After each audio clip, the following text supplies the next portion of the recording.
What up? It's your boy Reese. All this and more coming up on This Week in Retro! High-resolution color graphics. This land of high technology. The revolution in technology that made the information age possible. Those kids are not afraid of computers. WinXP Cracked. Time-traveling technology shop. Chicken nuggets, square nuggets, long nuggets, Z-shaped and L-shaped nuggets. All this and more coming up on this week's show. Up-to-date news for out-of-date tech. Have you been, Dave? I've been good. How are you? Yeah, not too bad. We've got a guest. We have. So, our guest this week is Reese from channel ctrl-alt-rees and also new podcast Reese Rambles. So in September 2019, Reese uploaded his first YouTube video, and by January 2020, he was showing his young face to the internet. He started out with console mods, and by that I mean upgrades rather than the piracy hacks, and quickly moved on to cover interesting things in a sort of documentary style with plenty of hands-on stuff. I've been a fan of Reese for a long time. He puts enormous amounts of effort into his videos, and it's really worth watching. When you watch a 15-minute video of his, it's packed full. He's hung about in Neil's community for a while as well, and I talk to him most days. Like me, Reese likes his pets, so he until last week he had a colony of bees, 2 cats, 3 Indian runner ducks, and a tortoise. Where's the bees, Reese? Oh, the bees are gone, unfortunately. Yeah, unfortunately, we've had bees since 2015, and sadly, last year my wife developed an allergy to bee stings. So, ouch. Not ideal when you're a beekeeper. So, unfortunately, they had to go, but they've gone to a good home. They've gone to a local microbrewery, apparently. So, I'm just waiting for the word that they're settled, and then we're going to go and pay them a visit. Have a few beers fantastic. as well. So you had to choose between your honey and your honey. That's the one. Nice. Clever. Which one did you choose? Oh, sorry. Yeah. His wife used to be a keeper, but because he's got rid of the bees, he's decided that his wife is the keeper. Yeah. Kind of. Yeah. Welcome to the show. Thank you for coming on. Welcome to there this will be week a in link dad jokes from all of us. There will be a link to Reese's channel. Really worth watching. Dipping out his videos, really worth watching. Give him a wee subscribe. Apologies for no kitten pics last week. They weren't added in. She is in the room with me, so she might appear at some point. She is a terrorist and she is uncontrollable. She's ungovernable, and I cannot make her do what I want to do. So if she comes here, I will lift her up and stick her on my shoulder. How's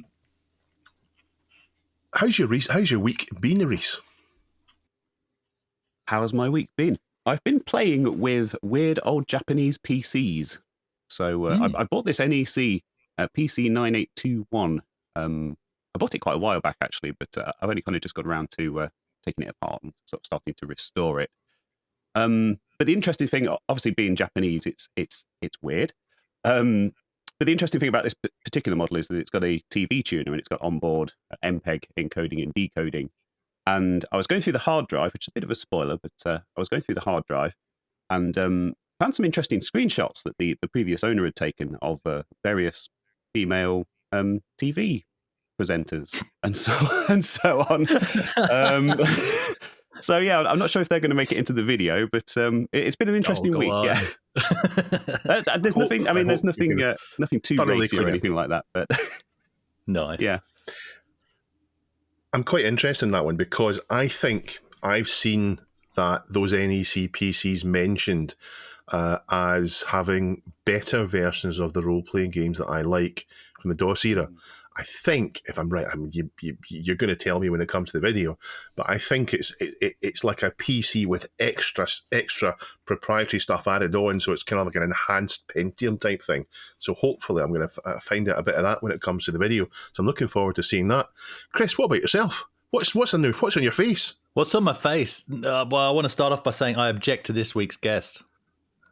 I'll explain why, right? So, wait. So, well, and it's not because you're both Atari fans. I'll let that slide because I you're now an have Atari fan as well. an equal number of Ataris. An Atari fan. Actually, have an equal number of Ataris to Amigas. I was just discussing with Reese before we started recording. It's not because of that. It's because My wife was watching, well, I was watching, truth be told, one of our previous shows where we had 4 guests on. It was Lurch. And she said, Chris, you need to grow a beard so that you're all bald with beards, because that would be hilarious. So I've got some temporary facial hair that I've, managed to force out of my chin. And then Reese turns up and the hair's in the wrong spot. Reese, it needs to slide down. It needs to slide down your face. Get it off your head and down here. I need to hold on to this for as long as possible because it doesn't grow here. I can't grow a proper beard, so. Nor can I. Is that because you're only 12? Yes. No, I love having you off, mate. In fact, I loved your N64 video, which you did recently. That was a really cool take on. I liked hearing why you didn't have one back in the day, because I did. So that was a really cool sort of alternate reality for me. It was really good to watch. As are all your videos. My weekend, Perth Amiga Users Group, that went fantastically. So we had 65 guests, so biggest night. Once again, it just keeps growing and growing and growing. Keeping in mind, like I keep saying, Perth is pretty much the most isolated city on the planet. And we had at least 2 interstate videos, which were Epsilon and Pat, so shout out to them.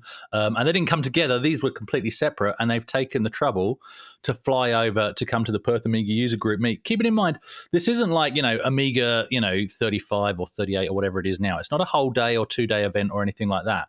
We're talking an evening, and people have bothered to get on a plane and come all the way over from the other side of Australia, which is like coming from the other side of Europe to England, just to put it in perspective. It literally is the same, because they see the event as good enough to make that kind of effort for. And I chatted to both of them, and neither of them had other business in Perth other than coming to the meet. It was stunning. It was amazing.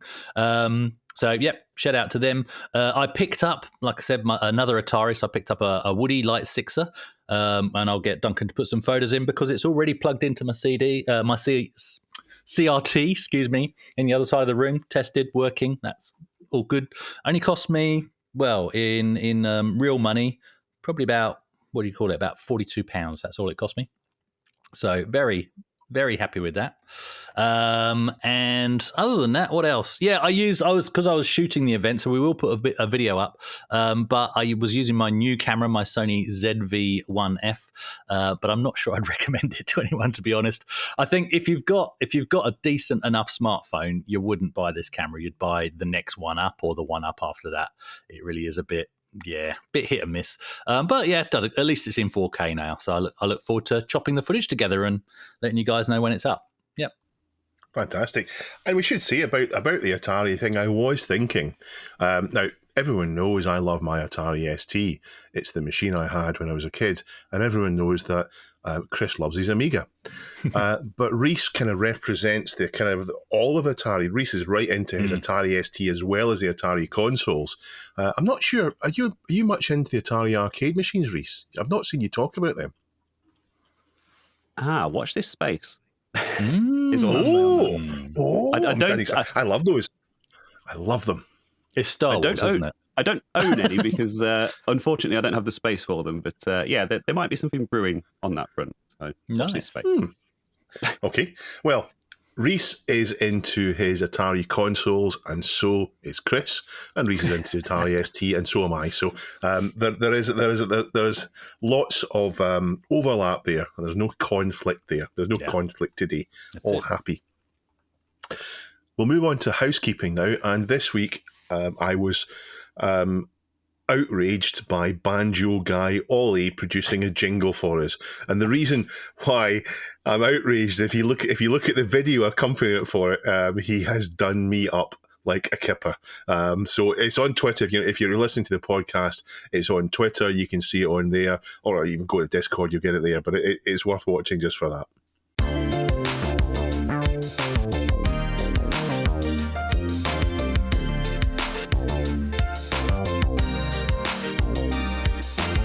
So thank you very much for today's housekeeping jingle, Ollie. Now, I meant to say last week, get well soon, Alan. One of our viewers has had an injury and he can't really type so much. So poor Happy Coding ZX, also known as Alan, get well soon. And an update on the Diddy DOS from last week. It turns out that it looks like the 8088 based laptop, it looks like it's using a pirated BIOS. So Sergey Kiselev has made an open source BIOS, and it looks very much like the AliExpress Palm Top machine has taken that BIOS and used it there. Now that wouldn't be an issue, according to Sergey. He'd be happy for them to do it. But what they've done is a really nasty grasping thing. They've removed the attribution and the GPL license from it. So they've removed his copyright, which that's a horrible thing to do. Why do that? Nasty thing to do. Now, it's important to say I don't know who's removed it, so it's possible they may have bought it like that and not realise that they paid for something that way. It's possible. I don't know, but it's a nasty thing to do.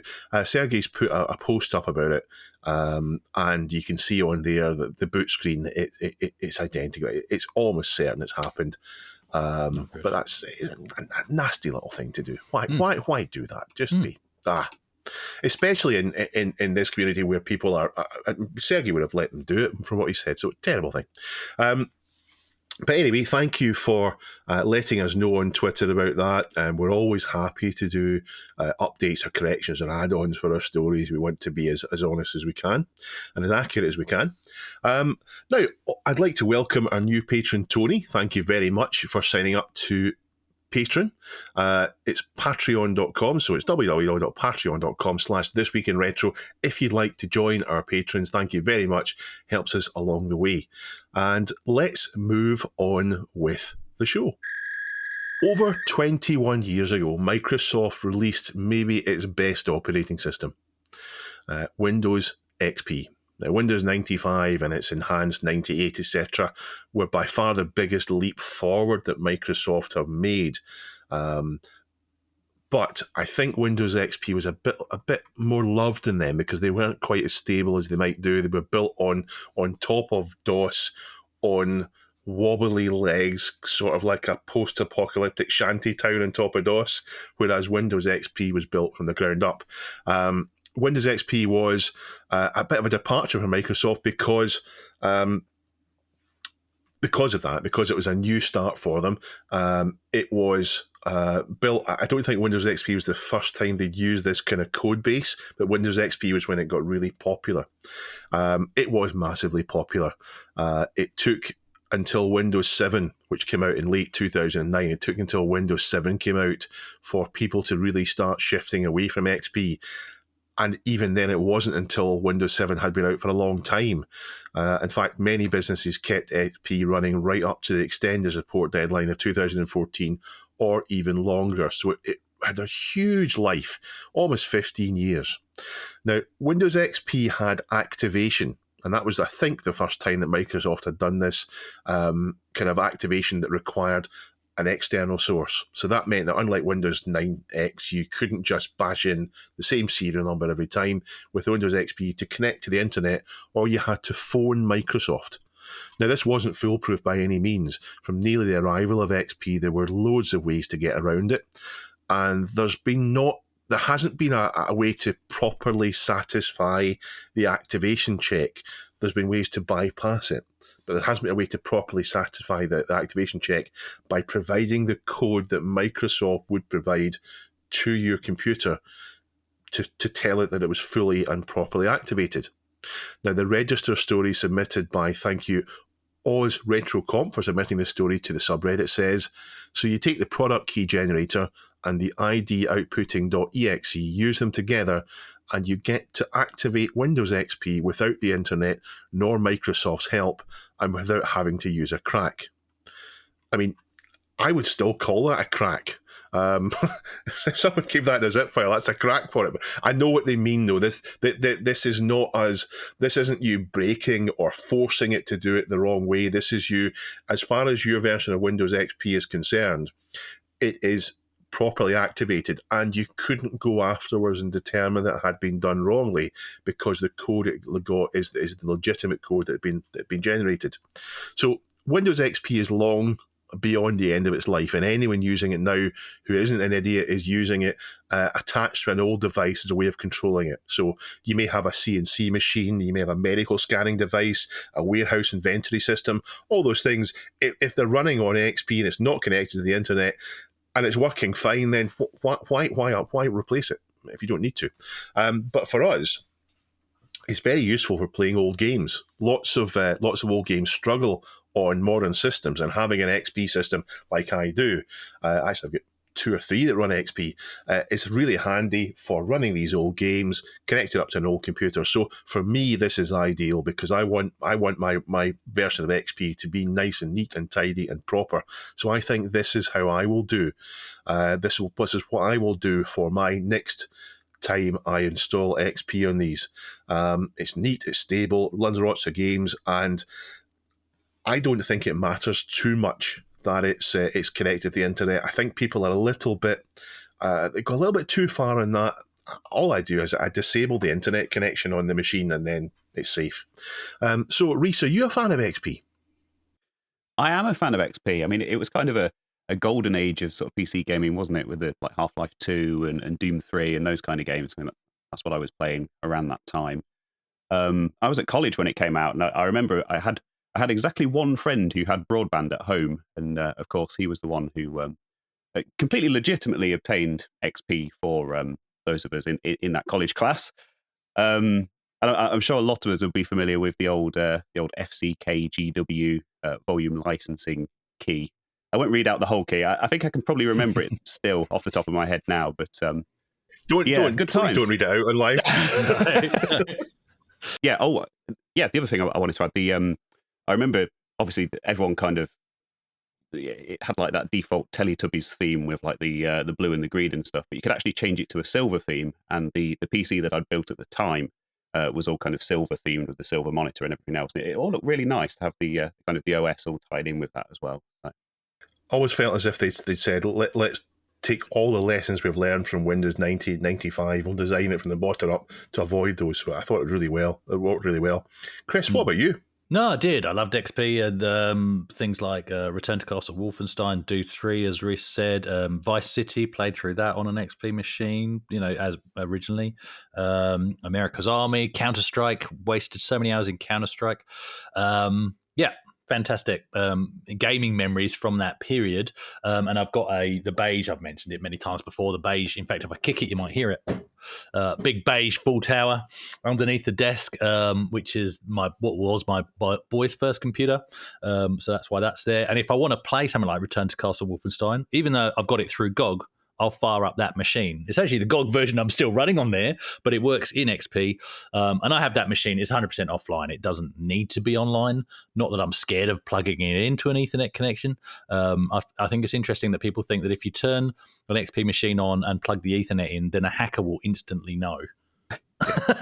And they're instantly going to find it, and it's nothing to do with all the malware that you've installed yourself through all the pirated games that you got off Pirate Bay. That's probably the bigger risk. But yeah, no, I like it. And the fact that we need to have a workaround for XP, in terms of getting it to authenticate, I think highlights potential future issues for future collectors that that they'll be facing. Basically, nostalgia towards the exact OS of the period is a real thing, and that's something I've slowly realised. The deeper I've got into this hobby is, okay, I want a 386DX, and I want it to have DOS 6 point whatever it was with Windows 3.1 on it, because that's the right OS, and that's how I enjoyed that machine back in the day. And future people that get back into these systems, because nostalgia will hit them, are going to want the exact same experience, and it's not going to be as easy as we had it. And I think the sad thing is that even consoles rely more and more on servers being up just for the thing to work in the first place. So it's going to be an interesting space in terms of the future of retro collecting. And I think it's a bit weird because if you've paid for a product, is it right that it can have an artificially enforced end of life, even though there's no technical reason why it actually can't be used? Yeah, I do agree with you on that, Chris. I think it's ethically wrong for a product to have a finite lifespan there, and it should be legislated that a company like Microsoft or games companies or console companies, when a product reaches the end of its life, now of course they shouldn't be obligated to keep on servers for multiplayer games, but they should allow the game to be played in single player, the operating system to be used without having to go online to activate it. If they're no longer going to service the product, then they can't just shut it down like that. There has to be something there. So I would not suggest that anyone use Windows XP as their real operating system. Don't put your banking details in it. Don't put your shopping in, your internet shopping, all the rest of it in it. But did I need to say that to anyone? Was anyone going to do that? I know these stories say, oh, you can't use it that way, but I don't think anyone's going to do it. Excuse the noise in the background. Dot the kitchen is wrecking things. But you can go and read the rest of the story on the Register, and I will be using Windows XP, I would imagine, for the rest of my life at various different times, maybe in a virtual machine of some kind or FPGA, but I'm not going to provide a link to the tool. You'll have to find that one yourself. So we are sponsored by Pixel Addict Magazine. Pixel Addict Magazine is a monthly magazine that comes out every 6 weeks. It is available in print. It's available on PDF. You can go to their website, pixel.addict.media, and you can order it to be delivered, or you can go to your local newsagent like Chris does to get it. This month, I've been reading the digital preservation story, and I've been reading 3 interviews with 3 fascinating people. Alex Crowley from Arcade Archive, which is downstairs from Neil. Jason Scott, an internet historian, made the Get Lamp documentary, which I thoroughly enjoyed, and also millions of other things, including archive.org. He's such an important and interesting guy. And also Keir Fraser, the guy who made Flash Floppy, but also the Grease Weasel. And if you saw Neil's latest video, you'd have seen the Grease Weasel being used. It's an amazing thing. Now, Reese, have you ever heard of Pixel Addict? I can confirm that it exists. No, I actually wrote an article for them in one of their earlier issues. I think it was like issue 2 or 3 about the Atari Panther, which was a console that was cancelled by Atari. They were designing that sort of back in 1988, and they interviewed me as well in another issue for some reason. I'm not quite sure why they'd want to interview me, but yeah, it came out really well actually. It was a really, really great bunch of people over there, and really enjoyed working with them. And I'm sure it won't be the last time. Yeah. So go and buy it, pixel.addict.media, and tell them we sent you. I've mentioned a few times now how, while it is very exciting to see footage of an old shop from the 80s on YouTube, or even flick through an old Argos catalogue either physically or online, it's also a bit depressing. I love seeing all the old toys and gadgets laid out just as I remember them, with very attractive price tags clearly on display at what are now actually very affordable prices. And I do feel the urge to just reach in and buy something, but that is when the magic bubble bursts, because you can't. And I even let Neil know in person how emotional his recreation shop at the Cave is, for exactly the same reasons. I just want to pull out my pocket money and buy something, and I can't. Well, now you can, if you're in Finland.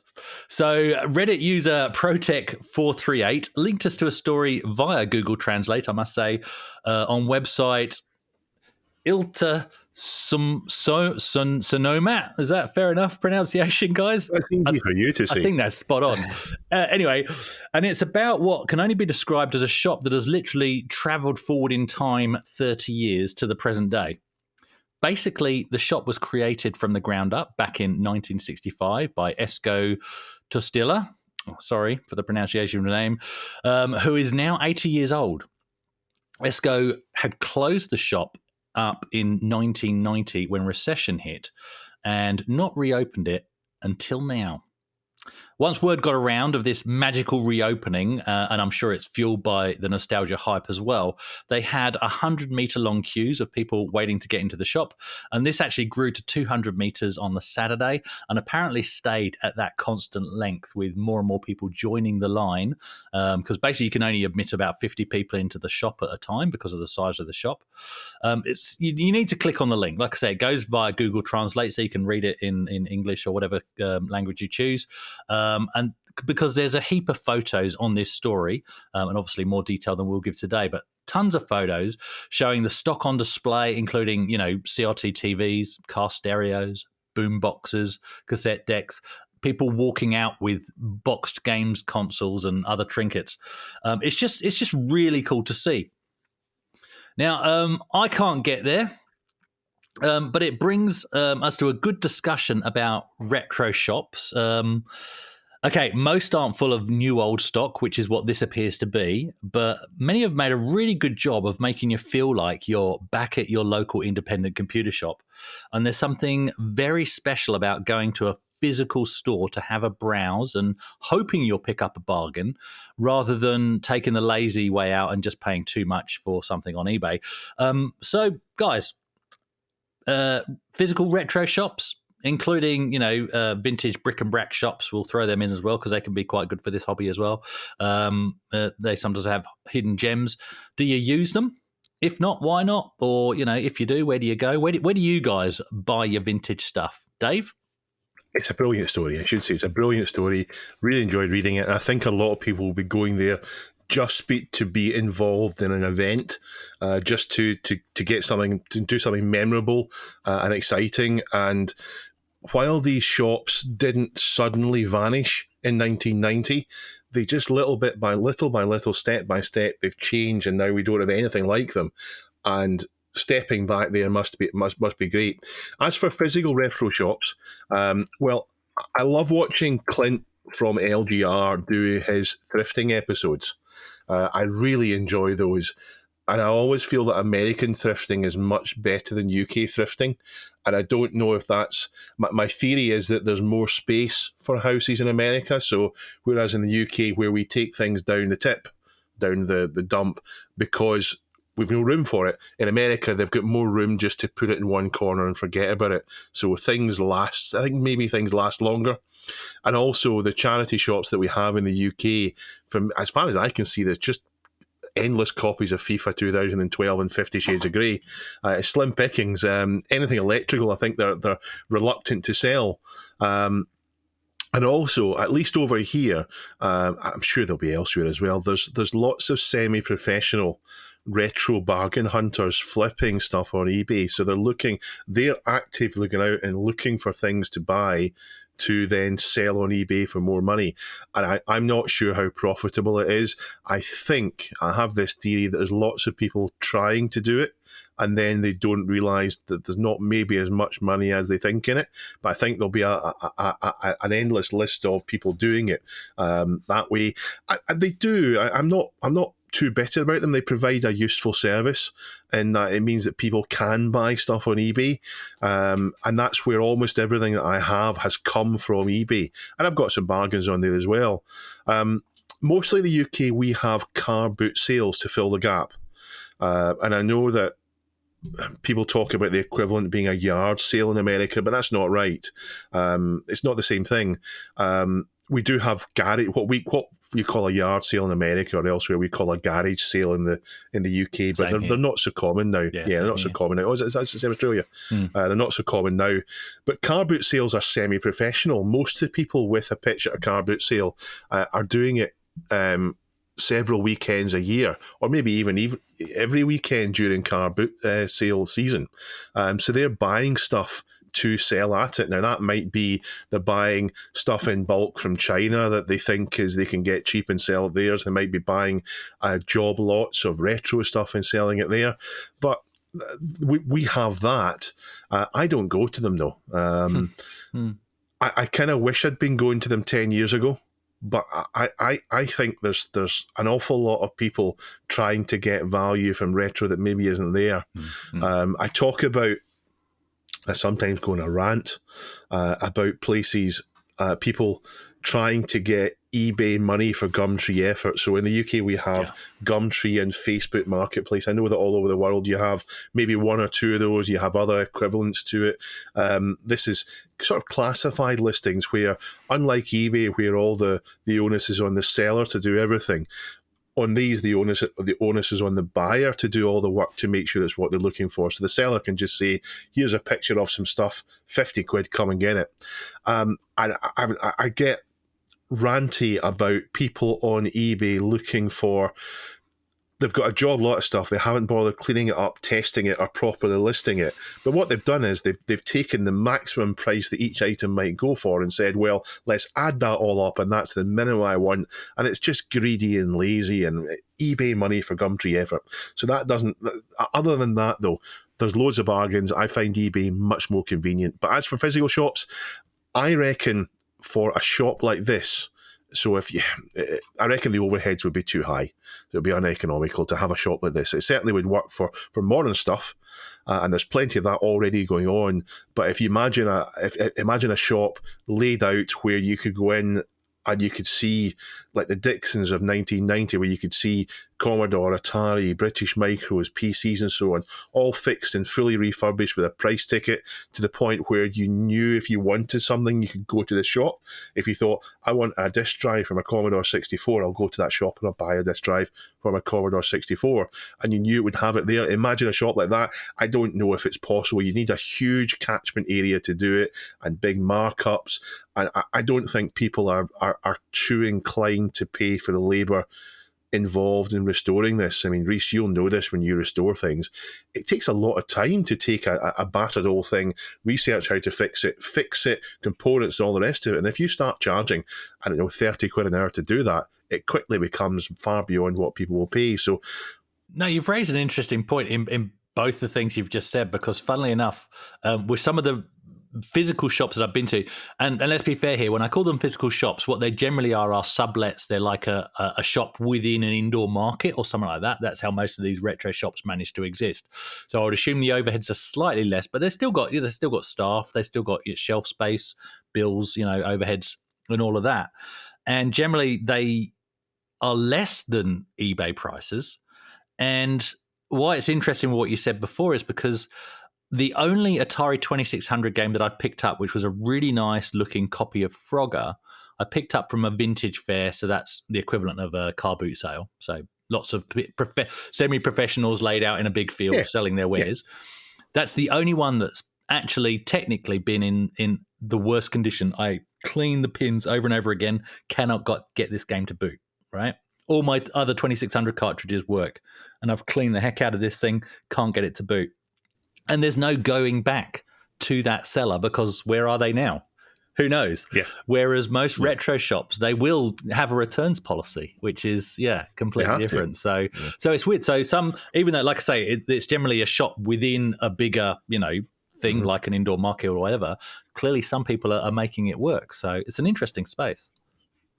I don't think you can easily make the jump from the kind of semi-professional thing you're talking about at shows and events and car boot sales and so on, going from that to a permanent brick and mortar shop where you've got people coming in browsing, they're looking at the price of something, they're going on eBay and thinking, why am I going to pay £150 extra for this in this shop when I can get it on eBay? I think that's the problem you'll get there. I don't think it's impossible, though. I don't think it's impossible to do. I think it could be done, but it'd be very difficult. You would need to get it just right, and you would need to have a large catchment. You'd have to have lots of people who knew about it willing to come and buy from you. So, a fascinating story that I've gone off on a wild tangent from. But yeah. Reese, what do you reckon? Yeah, I think the most intriguing part of this story actually was, I appreciate the translation wasn't 100% great, but there's kind of, towards the end, they kind of, they say that they have a whole warehouse full of this stuff, and that they're not really worried about running out of stuff. And if you've seen the article, obviously you've seen the pictures of the people kind of queuing down the road, and it's only a tiny shop. So it would be really cool to see that warehouse and just see just how much of this actual stuff they've got. Yeah, no, that's true. That would be interesting, yeah. As far as onto new old stock stuff, it's really uncommon for that to happen. And that's why this story has come up and why there's all the interest. We had Computer Reset in the USA, which was a lot of used and new stuff together.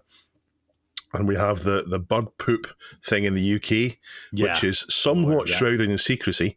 And there's a fair amount of new old stock stuff there.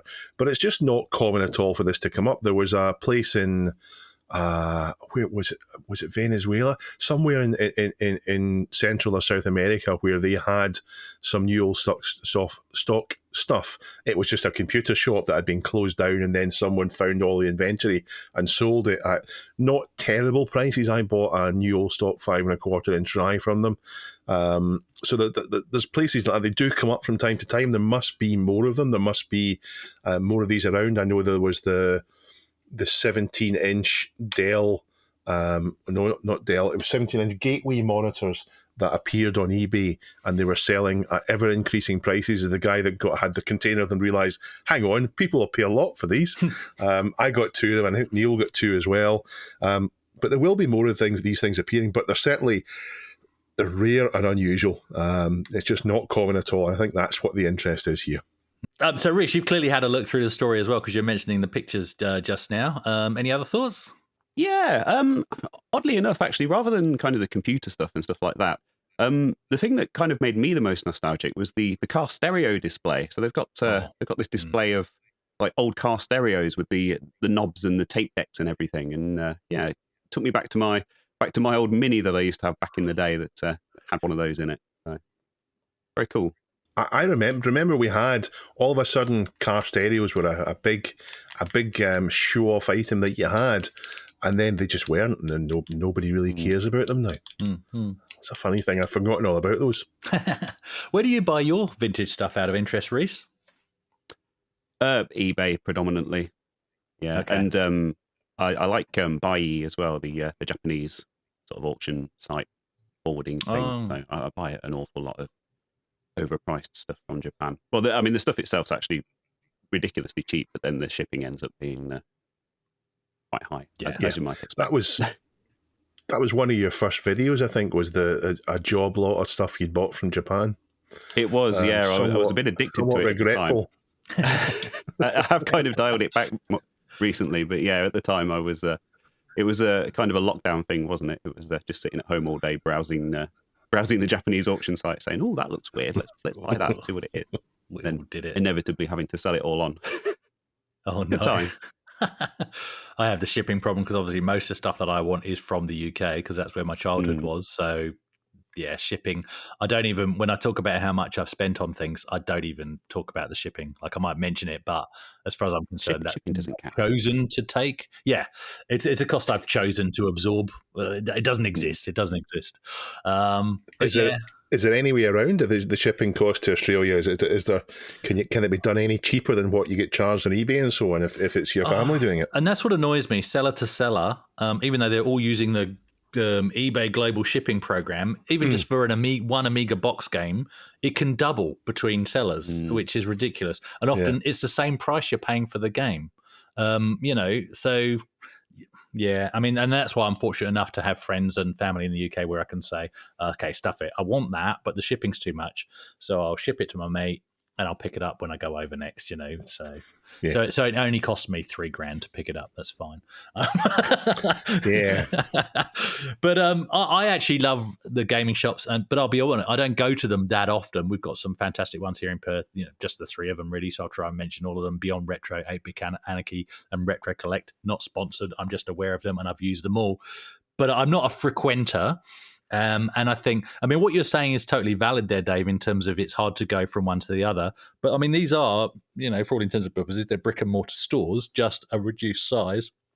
Although one of them, even though it's in fact 2 of them I'm thinking of, even though they're in indoor markets, they're as big as what would have been your independent computer shop back in the day, with probably a bigger selection than those shops had back then. Dave? What are they actually selling? Are they selling a lot of modern second-hand stuff, or is it predominantly Spectrum and Atari ST and Amiga and Commodore 64 stuff? Not Spectrum over here, but so much. I'm sure if they come across it, they'll put it in. But one of them, that's where I got my boxed Atari Jaguar. Let's put it in perspective. In that, there's a big smack right there. That's where I got that from. Was a store, and it was cheaper than I would have found it on eBay. And if it didn't work, they'd happily have a look at it or give me my money back. That's the difference. By that. Yeah, it's I'm fantastic. surprised. And so in terms of what they have, they basically have wall to wall. A lot of Master System, a lot of Mega Drive, SNES. sometimes loose carts, sometimes. Well, in fact, it's the close because we don't have CEX over here. So keep that in mind. There is a gap. We don't have that. So where do little Australians come from then? Sorry? Where do little Australians come from then? Oh, that was good. Yeah, I'll pay that. But there is that gap. We don't have a big franchise like CEX, but so somebody's got to sell these Master System cartridges, these SNES cartridges. But a lot of 2600 games, and again, all at reasonable prices, which is why I've really fallen in love with that. Even it's partially because I wanted one back in the day, never had one, but it's such an easy system to collect for, and it doesn't break the bank, especially if you're only after loose cartridges. Amiga stuff, big box PC games, all sorts of stuff. Yeah. So what I described as not possible, it's possible. You have. Yeah. Yeah. Totally wrong. Yeah. I'm totally wrong. Yeah, totally we have wrong. it. Well, not totally wrong. We're not totally wrong, but I think maybe there's one or two ways of doing it. One is like this, they're brick and mortar shops, but they're inside a bigger indoor thing, like an indoor market. So that's not going to be the same cost as a dedicated shop, although there is one that is a dedicated shop that I can think of. But you got to do it like that, or you've got to be a big franchise like CEX in the UK, and that's the other way to make it work, is actually have that backing and that money and be the kind of business that's going to literally pay pittance when people are trading in and then charge the earth when people are buying back. Although from what I see on YouTube, a lot of the prices really aren't that bad on CEX. And I think it's fine. Yeah. It's fine. I think people complaining that they're only giving you 14 quid and then selling it for 30. Yeah. What are their expectations about this stuff? I mean, CX have a lot of... Yeah. And over here, EB Games used to do that, but then they changed their policy and they only go one generation back now in terms of their used games. For the most part, they stopped doing legacy stuff. Reese? I was just going to say that CEX, they also test stuff and they have a proper return policy as well, which is takes a lot of the risk out of buying. Yeah, you can't get that for free. I mean, it has to. That's why they've got the gap between what they pay for things and then what they sell them on for. And yeah, I don't get the complaints about that. I think what they do is great. Yeah, no, it's good. The other places I get stuff from, I've recently started frequenting the local recycle centre or tip shop, as you might want to call it. That's and charity shops, it is slim pickings. It generally the same over here, even though nobody actually plays soccer. It's FIFA. It's copies of FIFA, Wii Sport, and The Sims. It seems to be a global thing. That's all you find in charity shops. But those are the kind of things them and tip shops, you just have to return over and over again. You have to just, you're not going to get lucky. The reason you get lucky is because you're constantly going back and then something's suddenly there. What is a tip shop? Like at a refuge centre, like at your dump, where basically people can either donate stuff or they pick stuff out of what is being thrown away and they go, no, wait a minute, that needs to go in the shop because that's worth on selling. Yeah. I've not seen that here. But I know that there are some eBay sellers in the UK that are getting stuff from e-waste recyclers. Yeah. I know that Tau Seti, for example, sells loads of stuff on eBay. I bought little bits, pieces from stuff from it, and it must come from somewhere. So he must have some relationship with some kind of e-waste place where they call him in and he says, "Oh yeah, I'll take that," and he'll sift through it for parts. So that must happen, but go on eBay in the UK. That's where I got that joystick from. That joystick that you were so jealous of, the Hotas setup. Yeah, $10 at the tip, basically. So that was good. And cashies I find are actually really, really. Over here, I'm finding them as cheap, if not cheaper, than charity shops, which is absurd. I think the problem with charity shops is somebody sorts through the stuff to say if it's worth selling.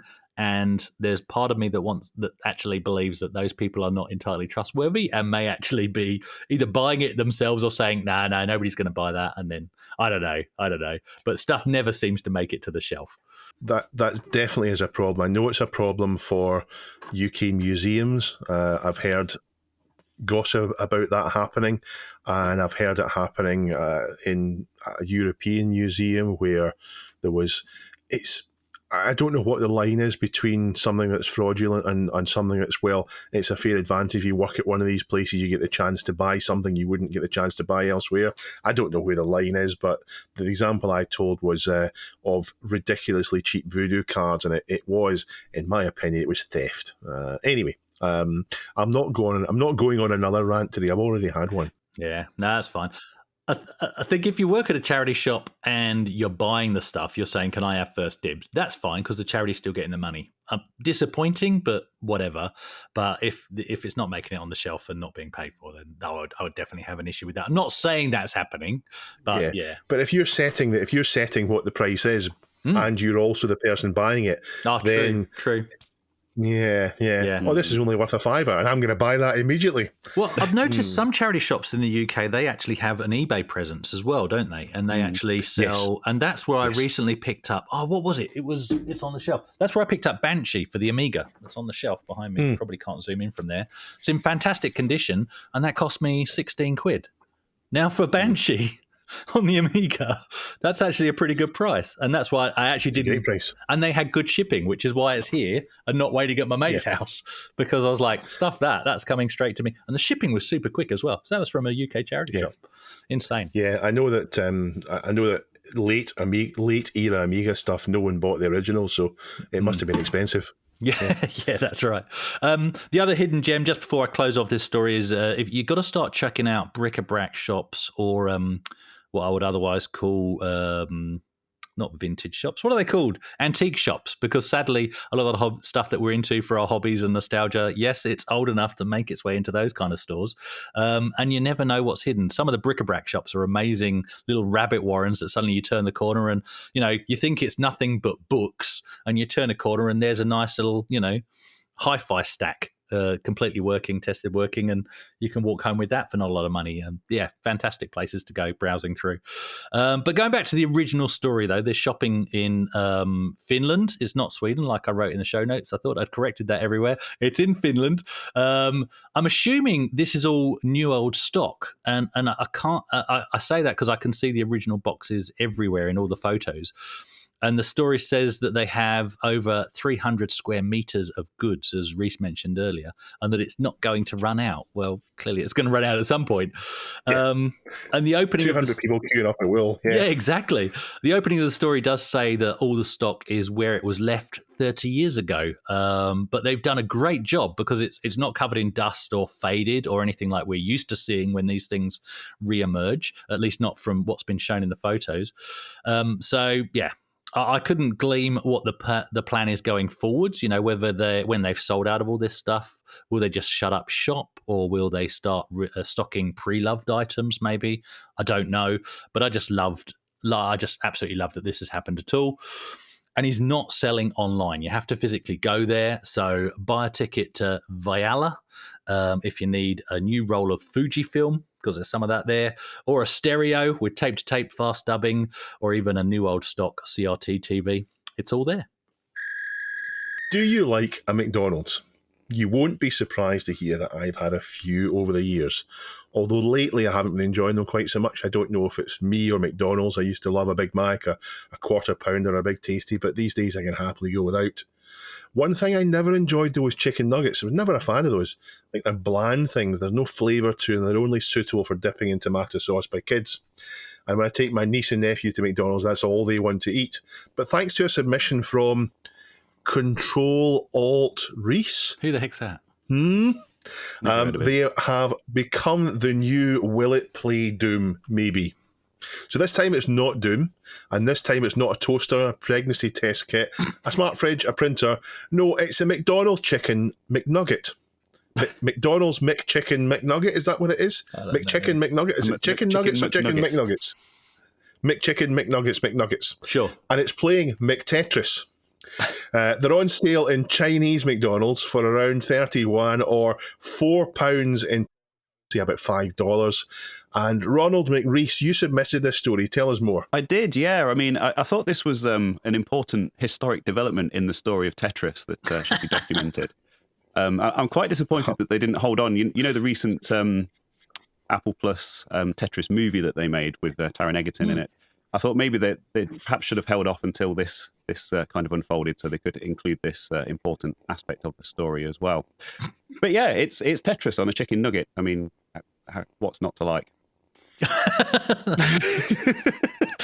That's what's not to like. It is. It's not a real chicken nugget. It's a plastic Happy Meal toy shaped like a chicken. It's so bad. It's so bad. Shaped like a chicken nugget. I don't even think it's quite the accurate portrayal of Tetris either. And I don't know, maybe that's a copyright thing. Maybe they've said, it can't be Tetris, it's got an extra column. Chris, what do you think about Happy Meals? This is so bad. It would actually be cool if it was a new food technology and you could eat it. So it was a playable game and you could eat it. How cool would that be?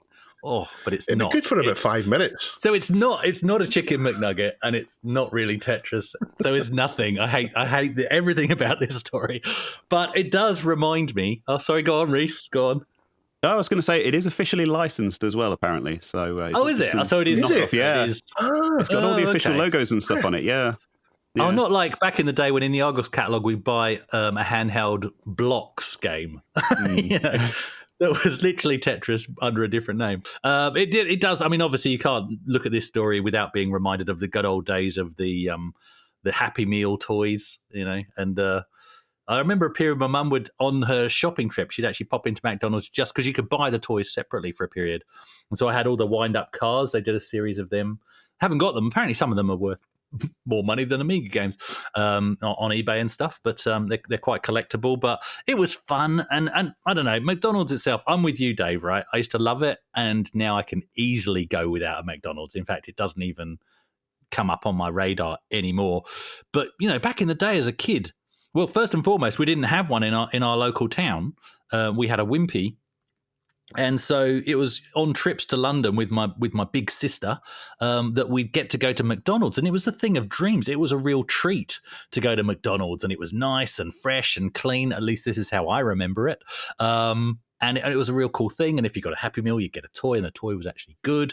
And when we did eventually get one in our hometown, even though I was probably about 10, so sort of creeping into the age where you're too old for a McDonald's birthday party. But heck, I had one. Of course I had one, because we had a McDonald's and you could book parties, and I had my birthday party there. Like I said, we had a Wimpy before that, and, you know, that would actually have a table you'd sit down at and you'd get a knife and fork. And even though Wimpy was not the more successful chain, looking back now, I'd argue maybe it was the better food choice out of the two. I'm not sure. Maybe I've got rose-tinted glasses towards Wimpy. But yeah, to be honest, it's not the kind of place. Oh, actually, Wimpy, I believe there is still a Wimpy in Thurrock, Lakeside in the UK. It was there last time I was there in 2019 anyway, and I had a quick look on the interwebs today, and it seems to still exist. So if you've got a hankering for Wimpy, you can go to one there. But yeah, McDonald's is the last place I eat these days, and some can be good. I'm not knocking the entire franchise. Some can actually be good, and I firmly believe it's down to the staff at each individual restaurant, even though it's a huge franchise. And I've had some really good experiences, not that I go there regularly. Usually if you order something that's slightly off the normal menu, so they have to make it fresh and, you know, that it comes out looking plump and fills the box. But other than that, a lot of them are just horrid, mushy burgers, sticky floors by the counter. And it's not cheap either. You know, it actually doesn't cost much more to go and eat a good, freshly cooked burger at somewhere like a nice pub, or dare I say it, a barcade. So, yeah. That's my thoughts on McDonald's. And yeah, but Tetris in a nugget, why not? When I was small, we used to go down to St Anne's beside Blackpool. So Blackpool's a seaside town in England. So we used to go down there for a holiday. And my parents used to take us into Blackpool and drop us off at this soft play thing. It was more of a kind of a slightly older adventure type themed one for kids. In my mind's eye, it's a huge, giant warehouse, and I would be surprised if my memories are correct. It'll probably be a relatively small shop, but in my head, my memories from back then, it was a massive, big warehouse of things to explore. And we would always go to McDonald's afterwards, and this is the only time I would have a McDonald's because they weren't ubiquitous. Back when we were growing up in the early 80s, or if you reach the early 90s, McDonald's was not everywhere in the UK. They had a massive big expansion, but back then it was city centres only. But I used to go there, I used to get a Big Mac meal, and I don't know if the Big Macs you got back then are different than the Big Macs you get now. I know that people say it's all worse and it's all better, but I don't know if that's factually true or not. But I remember the polystyrene, the cartons they used to came in, which probably burnt a hole in the ozone layer. But I remember those, and I remember Big Macs being different than what I remember now. And I'd love to try a Big Mac from 1981, although hopefully not that's 30 years old. Or 40 years old now. I hope to try a freshly made one from 1981 compared to one in 2023 to see if they're actually any different or not. Because I tried looking before, and it's a lot of, I don't know. I couldn't find any convincing information one way or the other.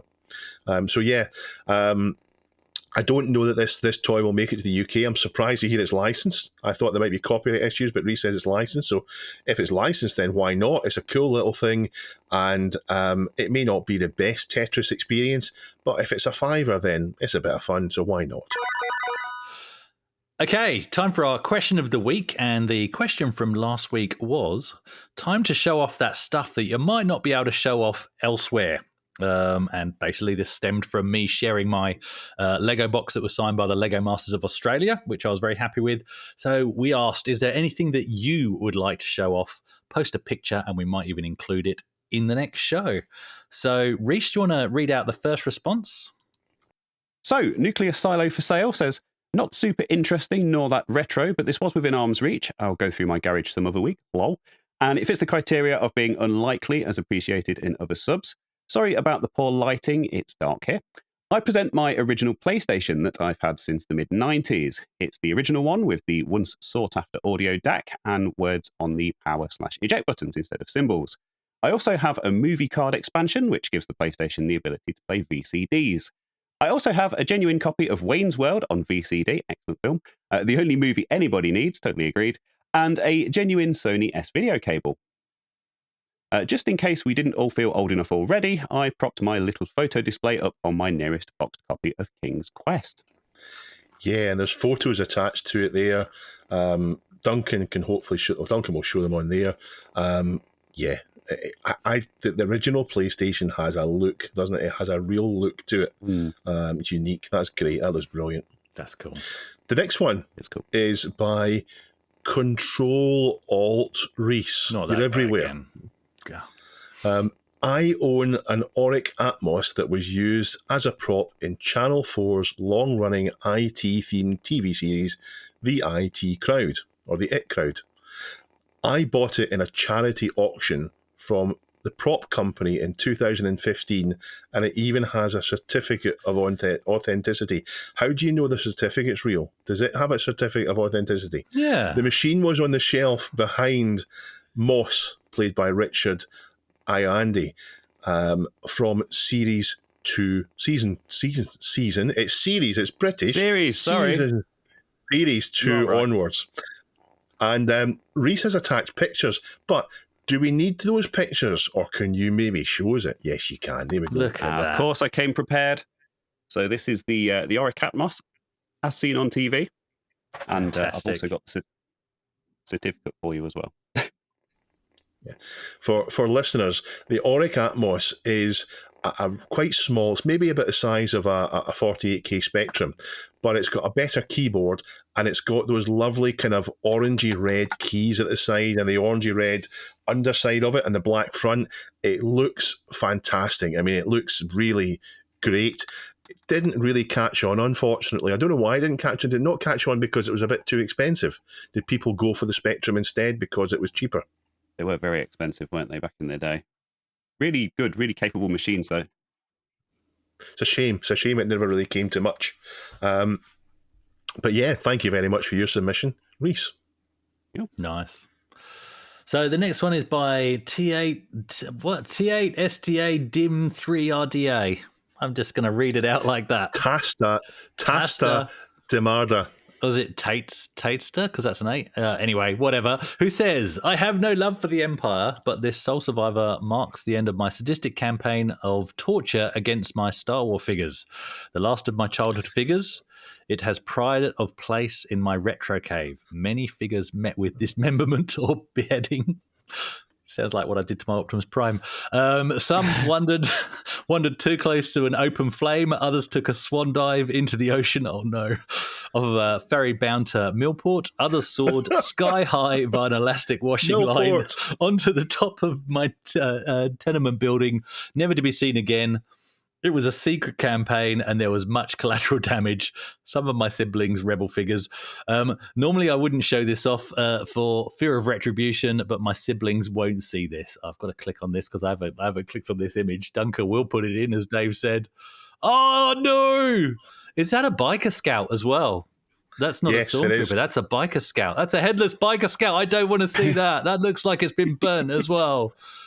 Oh, at least I sold mine on eBay to buy an Xbox 360. Oh, mate, that's not good. Yeah. That reminds me of talking about Millport and tenements means that this person is almost certainly Scottish. So okay. I am ashamed. I am ashamed for the mutilation and torture that's happened here. Well, I'm going to take this opportunity, given that was a Star Wars, so that's a nice link. I have Star Wars VHS widescreen signed by David Prowse. So there we go. That's another nerdy thing. Oh, that's Darth Vader. Yes, and he had a bit of a thing about pointing out that he was Darth Vader because obviously he was just the man in the suit. Because on everything he signed, he put to Chris, David Prowse is Darth Vader, and everything he signed, unless you were getting his signature as the Green Cross Code Man, it was like, I'm Darth Vader, for goodness sake. Well, he is Darth Vader. It was just the voice they got. They got James Earl Jones to do. Yeah. I think it would have been better if Darth Vader sounded like he came from Somerset. That would have been fine. Yeah. I'm your father. Look, I can't do the accent. Can you do a Somerset accent? Father. Somerset. Yeah. I can only do Somerset accent if you start with tractor. But we spent many times down in Somerset because that's where my dad was from. So yeah, Burnham-on-Sea. Oh, lovely. Neil, if you get Neil drunk, he has a Bristol accent which creeps out, and he's got a bit of a farmer accent that way. You'll never hear it in the podcast, though he's too professional. Nice. So on to this week's question of the week, and based on our Windows XP story, and just talking about the fact that we do start to develop nostalgia, oddly enough, for operating systems on old computers. What's your favourite? What operating system do you have nostalgia for, and why? Let us know in the subreddit at Dave. Where's the subreddit? The subreddit is www.reddit.com/r/thisweekinretro. Say cool. Goodbye, Dot. Bye, Dot. Great having you on, Reese. Thanks for coming on. Yes, thank you very much for coming on, Reese. It's been emotional. Hopefully, you'll come on at some point in the future. And Neil is right now. Neil is in the cave with some school children. He is having a day for the school children to come and see all the old stuff. He's done it once before and they thoroughly enjoyed it. So I think it's a different group of school kids this time. And I think Neil enjoyed it as well. So he's got that going on. And he will be back next week. So we'll see you then. Cool. Bye. I'm waving. Chris is waving. And Reese is waving. We're all waving. Bye-bye. Everybody's waving. How long do we wave for?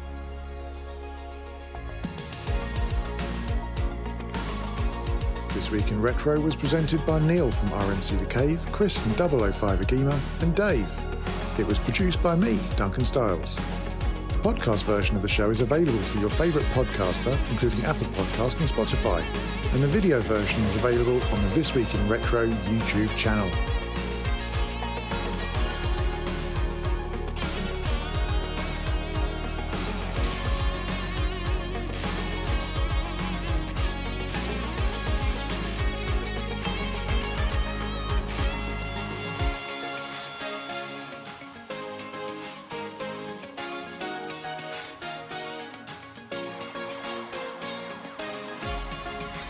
Join our community subreddit at r/thisweekinretro to suggest and vote on the stories we cover on the show. If you watch This Week in Retro on YouTube, please give us a like and subscribe to help us reach new viewers. If you enjoy our show and would like to support it, then please check out the link to our Patreon page in the show notes or description. Thank you for listening, and we'll see you next time for more up-to-date news for out-of-date tech.